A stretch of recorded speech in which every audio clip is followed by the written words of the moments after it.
Bismillahirrahmanirrahim. Assalamualaikum warahmatullahi wabarakatuh. Alhamdulillahirrabbilalamin.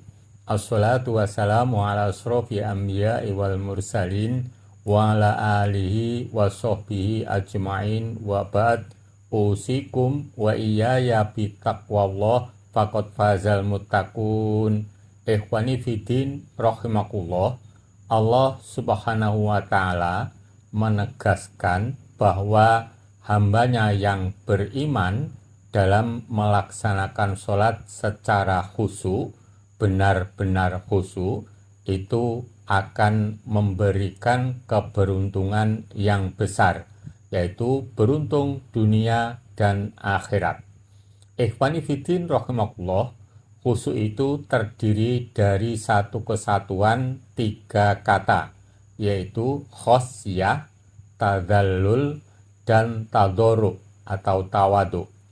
Khosyah artinya takut, tadallul artinya merasa hina, merasa lemah, merasa tidak bisa apa-apa dan sangat membutuhkan Allah, serta tunduk, itu tadoruk. Ya, ketiga kata ini terkumpul jadi satu sehingga menjadi disebut khusyuk. Ikhwani fiddin rahimakumullah, pada kesempatan ini kami akan mengaturkan ayat-ayat beserta penjelasannya yang di dalamnya ada penjelasan khusyuk seperti berikut ini. Surat Al-Hadid 16. A'udzubillahi minasyaitonirrajim. Alam ya'nil ladzina amanu an tahsha'a qulubuhum li dzikrillah wa ma nazala minal haqqi wa la yakunu kalladzina utul kitaba min qabl fatala 'alaihimul amadu faqasat qulubuhum wa katsirum minhum fasikun.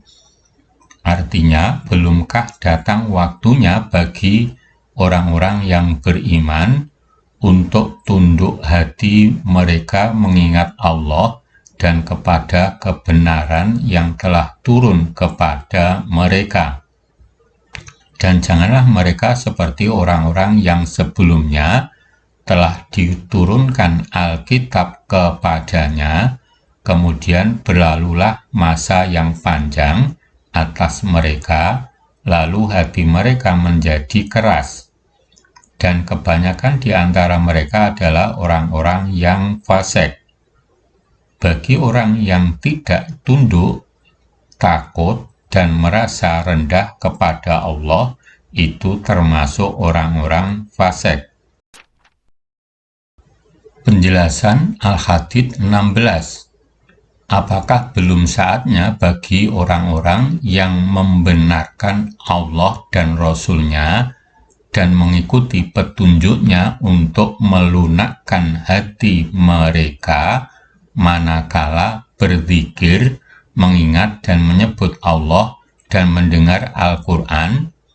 Janganlah mereka seperti orang-orang yang diberi kitab sebelum mereka, yaitu orang-orang Yahudi dan Nasrani, dalam kerasnya hati, yaitu orang-orang yang masa berlalu panjang bagi mereka, lalu mereka merubah firman Allah, hingga hati mereka mengeras dan kebanyakan dari mereka keluar dari ketaatan kepada Allah.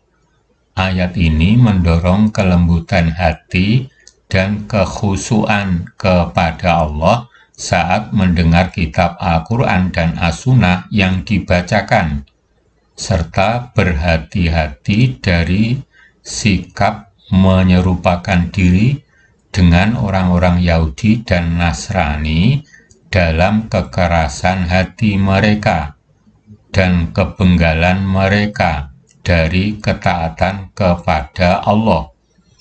Khusyuk itu gabungan dari kata khosyah, khudu, dan tadallul, takut, tunduk, dan merasa hina atau lemah.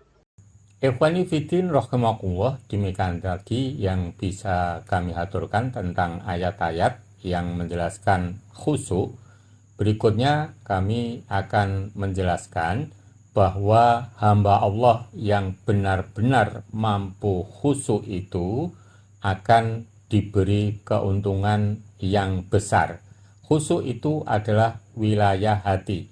Orang yang beriman betul-betul bisa menjaga, maka timbullah rasa takut, tawadhu, dan merasa membutuhkan Allah Subhanahu wa Ta'ala. Sedangkan hamba Allah yang tidak beriman itu benar-benar tidak bisa khusyuk, tidak bisa tunduk, dan tidak bisa merasakan bahwa dia sangat membutuhkan Allah. Untuk selanjutnya, kami akan menjelaskan surat Al-Anbiya ayat 60 beserta tafsirnya seperti berikut ini. Surat Al-Anbiya 90. Fastajabna lahu wa wahabna lahu Yahya wa aslahna lahu zawjahu innahum kanu yusari'una fil khairat wa yad'unana rahaban wa rahaba wa kanu lana khashi'in. Artinya, maka kami memperkenankan doanya dan kami anugerahkan kepadanya Yahya dan kami jadikan istrinya dapat mengandung. Sesungguhnya mereka adalah orang-orang yang selalu bersegera dalam mengerjakan perbuatan-perbuatan yang baik, dan mereka berdoa kepada kami dengan harap dan cemas, dan mereka adalah orang-orang yang khusyuk kepada kami. Bagi orang yang tidak tunduk, takut, dan merasa rendah di hadapan Allah, itu termasuk fasik. Penjelasan Al-Anbiya 90. Maka kami kabulkan doanya, kami karuniakan padanya seorang putra bernama Yahya, dan menjadikan istrinya dapat mengandung setelah sebelumnya merupakan wanita yang mandul. Sesungguhnya Zakaria, istrinya dan putranya dahulu selalu bersegera dalam mengerjakan kebaikan, dan mereka senantiasa berdoa kepada kami dengan mengharapkan pahala dari sisi kami dan merasa cemas dari adanya hukuman kami, dan sungguh mereka adalah orang-orang yang khusyuk lagi tunduk kepada kami. Orang yang khusyuk itu hatinya mudah menerima nasihat dari Al-Quran. Orang yang khusyuk itu harus ada pada dirinya perasaan hina di hadapan Allah. Wa tarahum yu'raduna 'alayya khashi'ina minadh-dhul. Dan kamu akan melihat mereka dihadapkan ke neraka dalam keadaan tunduk karena merasa hina. Asyura 45. Ikhwani fiddin rahimakumullah, demikian tadi yang kami jelaskan tentang khusyuk. Allah menegaskan bahwa hambanya yang khusyuk dalam melaksanakan sholatnya atau dalam sholatnya, hatinya dijadikan tenang, hatinya dijadikan tentram dan merasa aman, doanya cepat dikabulkan, dan semangat dalam melaksanakan amal soleh. Sedangkan orang-orang yang tidak khusyuk tentu sebaliknya. Ikhwani fiddin rahimakumullah, untuk selanjutnya kami akan mengaturkan tentang apa yang didapat bagi orang-orang yang mampu khusyuk. Penjelasannya seperti berikut. Di antara manfaat khusyuk: 1. Beruntung dunia akhirat. Qad aflahal mu'minun alladzina hum fi sholatihim khashi'un. Sesungguhnya beruntunglah orang-orang yang beriman, yaitu orang-orang yang khusyuk dalam sholatnya. Al-Mu'minun ayat 1 hingga 2. 2. Mendapat ketenangan dalam hati. Innal insana khuliqa halu'a idza massau syarru jazua wa idza massau khairu manu'a. ilal musallina alladzina hum ala sholatihim daimun. Sesungguhnya manusia diciptakan bersifat suka mengeluh. Apabila dia ditimpa kesusahan, dia berkeluh kesah. Dan apabila mendapat kebaikan, yaitu harta, dia jadi kikir. Kecuali orang-orang yang melaksanakan sholat. Mereka yang tetap setia melaksanakan sholatnya. Al-Ma'arij ayat 19 hingga 23. 3.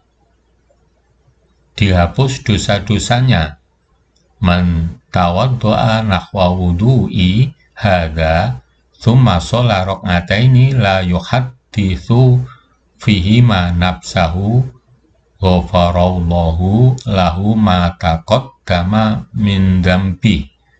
Barang siapa berwudu seperti ini, kemudian sholat 2 rakaat, di dalamnya dia tidak berbicara sedikit pun dengan hatinya tentang urusan-urusan keduniaan. Niscaya diampuni dosa-dosanya yang lalu. Hadis riwayat Bukhari. 4. Mencegah perbuatan keji dan mungkar. Inna sholata tanha 'anil fahsya'i wal munkar. Sesungguhnya sholat itu mencegah dari perbuatan keji dan mungkar. Al-Ankabut 4:5. 5. Bermanfaat bagi kesehatan. Alam yakni alladzina amanu an tahsya'a qulubuhum li dzikrillah wa ma nazala minal haqqi wa la yakunu kalladzina utul kitaba min qabl fatala alaihimul amad faqasat qulubuhum wa katsirum minhum fasikun. Belum tibakah waktunya bagi orang-orang yang beriman untuk secara khusyuk mengingat Allah dan mematuhi kebenaran yang telah diwahyukan kepada mereka. Dan janganlah mereka berlalu seperti orang-orang yang telah menerima kitab sebelum itu. Kemudian mereka melalui masa yang panjang sehingga hati mereka menjadi keras dan banyak di antara mereka menjadi orang-orang fasik. Al-Hadid 16. 6. Menumbuhkan rasa kasih sayang. Masalakakum fi saqor qalu lam naku minal musallin wa lam naku nut'imul miskin. Apakah yang memasukkan kamu ke dalam sakor neraka? Mereka menjawab, kami dahulu tidak termasuk orang-orang yang mengerjakan sholat, dan kami tidak pula memberi makan orang miskin. Al-Mudathir 42 hingga 44. Ikhwani fiddin rahimakumullah, demikian tadi yang bisa kami aturkan tentang khusyuk, yaitu pada ayat fi sholatihim khosyi'un. Mereka orang-orang yang beriman atau bertakwa dalam melaksanakan sholatnya itu benar-benar mampu khusyuk, maka Allah akan memberikan atau berjanji memberikan keberuntungan yang besar, di mana khusyuk itu terdiri dari 3 kata, yaitu khosyah, tadoruk, dan tadalul. Takut, tunduk, dan merasa memerlukan Allah atau merasa lemah, tidak bisa apa-apa. Semoga kita selalu dibimbing oleh Allah agar mampu khusyuk dalam melaksanakan seluruh ibadah. Amin. Billahi taufiq wal hidayah. Assalamualaikum warahmatullahi wabarakatuh.